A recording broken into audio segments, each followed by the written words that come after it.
I had like the most amazing childhood. It was always me, my brother, my mom, my dad. Michael and Marie at a very early age were very, very close. They liked doing things together. It was just really neat to see as a parent. My brother was my best friend. He taught me how to do pretty much everything, ride my bike, play basketball, skateboard. He always invited me everywhere to go, so it's kind of a good feeling.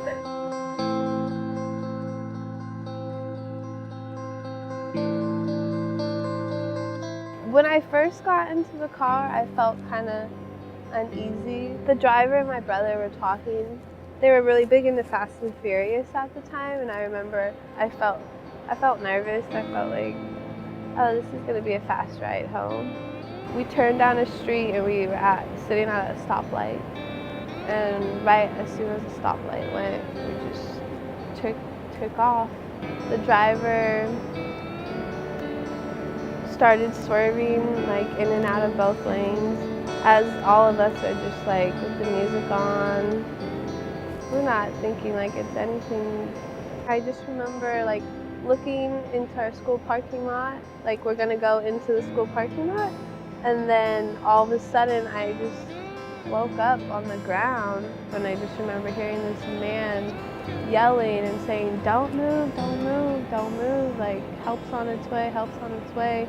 And then I hear the driver screaming his head off. And at that time, like I was hunched down over, ejected from the car, not really like understanding really what was going on. And then I hear the sirens go off, and I was like, okay, that's probably for us. The phone rang, and Mike's mom answered it, and all I can remember is just hearing an agonizing scream. And she just said that the kids have been involved in a real bad accident. I must have fell asleep because I don't remember anything. And then I woke up in the emergency room. Immediately I saw both my mom and my dad. And I knew right away something was wrong. The first thing I said was, "How's Mike doing?" And my mom just avoided the subject. I asked her again, "How's Mike?" And she kneeled down to me and she said, "I'm sorry, Mike didn't make it." Immediately I just started like screaming my head off, like, "You can't be serious." And like, I'll never forget that moment.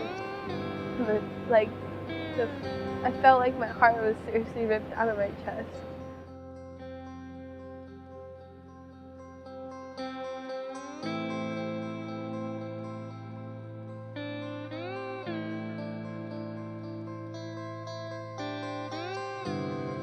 I got out of the hospital and I felt like, okay, I'm getting out of the hospital, and that's like, it's a good thing. This is a step forward.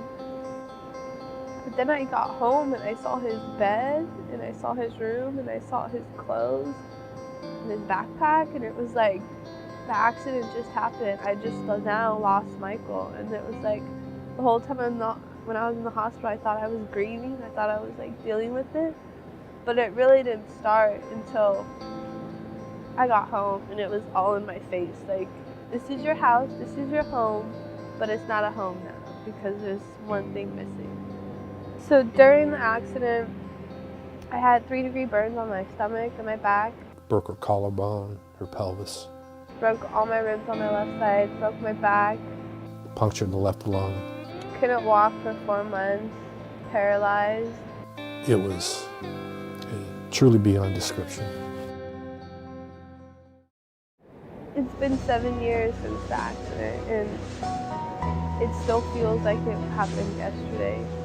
That night, with the young man driving who made a poor decision as to wanting to speed, if they had been more emphatically telling Brett, stop the car, this is not okay.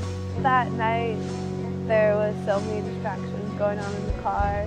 The music was loud, very loud. We were all laughing, side conversations.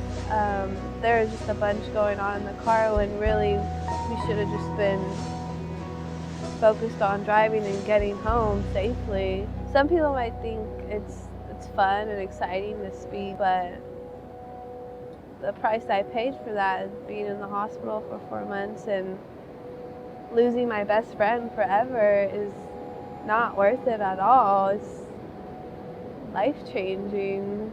And it happened in a matter of like 5 seconds. That's how much my life changed.